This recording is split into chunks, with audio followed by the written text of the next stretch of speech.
Hello and welcome to KLM Institute. Today, we have a captivating story unfolding on the global stage that brings together history, politics, and big ambitions.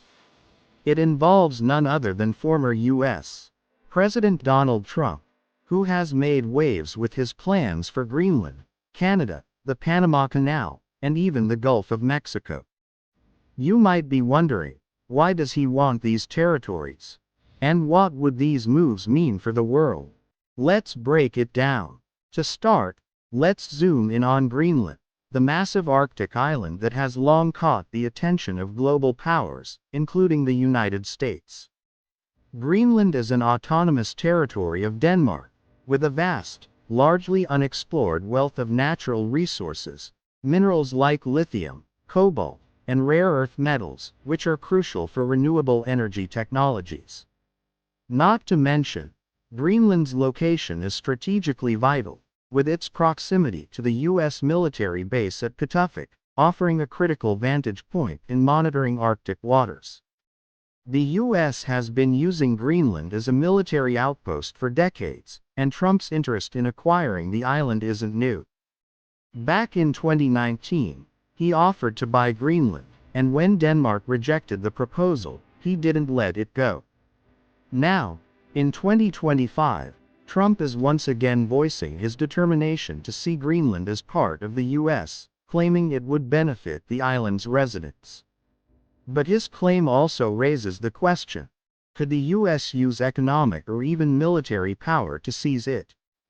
Greenland, while rich in resources, has been a part of Denmark for centuries. Though it enjoys a level of autonomy, Greenlanders hold the right to pursue independence. Despite some support for independence, most Greenlanders are wary of leaving Denmark entirely due to the significant economic dependence on Danish subsidies. Prime Minister Mette and others have stated that Greenland is not for sale and must chart its own course. The strategic importance of Greenland isn't just about its resources. Its position in the Arctic is becoming increasingly significant as melting ice opens up new trade routes, and geopolitical tensions with countries like Russia and China grow. Greenland's future, whether independent or not, will shape the geopolitical balance in the Arctic region for decades. But Trump's ambitions don't stop with Greenland. His vision for the future of North America includes Canada, which he has suggested should be the 51st state of the United States. Following Canadian Prime Minister Justin Trudeau's resignation, Trump has threatened to use economic power to make Canada join the U.S. This is a bold claim that has sent shockwaves through political circles. While Canada is a close U.S. ally, Trump's call for annexation stirs up deep questions about sovereignty, national identity, and the future of U.S.-Canada relations. Could we see a political union between the two countries? Or is this just another one of Trump's far-reaching ideas? My friends, as you all know, I'm a fighter. Every bone in my body has always told me to fight because I care deeply about Canadians, I care deeply about this country, and I will always be motivated by what is in the best interest of Canadians. And the fact is, despite best efforts to work through it, Parliament has been paralyzed for months after what has been the longest session of a minority parliament in Canadian history. That's why this morning I advised the Governor-General that we need a new session of Parliament. She has granted this request, and the House will now be prorogued until March 24th. Over the holidays, I've also had a chance to reflect and have had long talks with my family about our future. Throughout the course of my career, any success I have personally achieved has been because of their support and with their encouragement. So last night over dinner, I told my kids about the decision that I'm sharing with you today. I intend to resign as party leader, as Prime Minister, after the party selects its next leader through a robust, nationwide, competitive process. Last night, I asked the President of the Liberal Party to begin that process. This country deserves a real choice in the next election, and it has become clear to me that if I'm having to fight internal battles, I cannot be the best option in that election. Moving further south, Trump has also set his sights on the Panama Canal. Built to connect the Pacific and Atlantic Oceans, the Panama Canal has been a cornerstone of global trade since its completion in 1914. In 1999, the U.S. handed control of the canal over to Panama. However, Trump has recently claimed that the Panama Canal is being operated by China, and suggested that it should be returned to American control. Can you assure the world that as you try to get control of these areas, you are not going to use military or economic coercion? No. And can you tell us what is the strategy? Yeah, I can't assure you, you're talking about Panama and Greenland. No, I can't assure you on either of those two.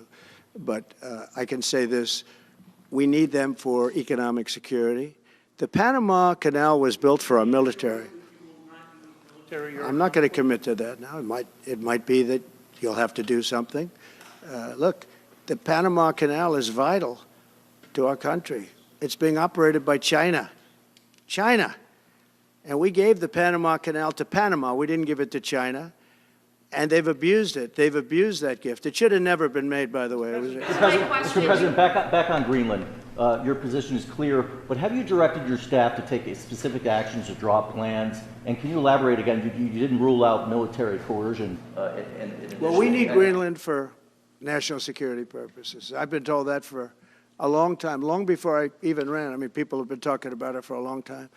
You have approximately 45,000 people there. People really don't even know if Denmark has any legal right to it. But if they do, they should give it up because we need it for national security. That's for the free world. I'm talking about protecting the free world.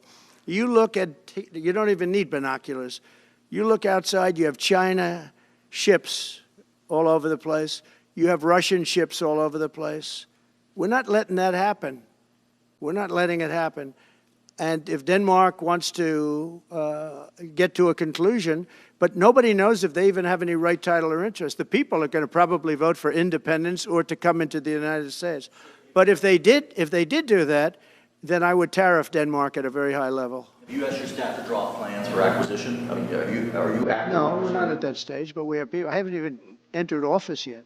The Panama Canal, built originally for U.S. military and trade purposes, has always been a symbol of U.S. influence. But Trump's desire to take control again raises complicated questions about international law, sovereignty, and the balance of power in global trade. With China increasing its presence in the region, could we see a new chapter in the history of the canal? And if that wasn't enough, Trump has also promised to rename the Gulf of Mexico. In a statement that stunned many, he declared that he would change the name to the Gulf of America. His reasoning: to underscore American sovereignty over the region and curb illegal immigration from Mexico. This proposed renaming is part of a broader narrative Trump has embraced, one that emphasizes U.S. dominance and control over its neighbors, both in terms of trade and immigration policy. These bold ideas paint a picture of a world where Trump, if successful, would reshape global geopolitics with a heavy hand. Whether it's annexing Canada, buying Greenland, reclaiming the Panama Canal, or renaming the Gulf of Mexico, these ambitions are part of a larger vision of American power and influence. Trump's proposal for Greenland has sparked global debates on national sovereignty, self-determination, and the role of powerful nations in shaping smaller territories' futures. While many view Trump's plans as audacious and impractical, it's important to understand the underlying strategic motivations. Greenland, with its wealth of natural resources and pivotal location in the Arctic, holds significant value not just for the U.S., but for global powers like Russia and China. Similarly, the Panama Canal remains a linchpin in international trade. Control over these territories would give the U.S. considerable leverage in global geopolitics. Now, Let's take a quick detour and talk about the Panama Canal itself. This engineering marvel revolutionized global trade when it opened in 1914, cutting shipping times drastically and saving money for businesses around the world. The canal connects the Pacific and Atlantic Oceans, allowing ships to avoid the lengthy and dangerous journey around South America. Since Panama took control of the canal in 1999, the country has benefited from the tolls and trade that pass through it. The canal is one of the most important transportation routes in the world, and its strategic importance cannot be overstated. In the case of Greenland, the island's future remains uncertain. Whether it will remain a part of Denmark, become independent, or eventually become part of the United States, the world is watching closely. Trump's bold aspirations to buy Greenland or seize control of key global assets show how interconnected geopolitics, economics, and military strategy are today. Every move in this high-stakes game could tip the balance of power in the Arctic and beyond. Trump's broader ambitions, from Canada's annexation to his push for control over the Panama Canal, speak to a growing desire to assert U.S. influence on the global stage.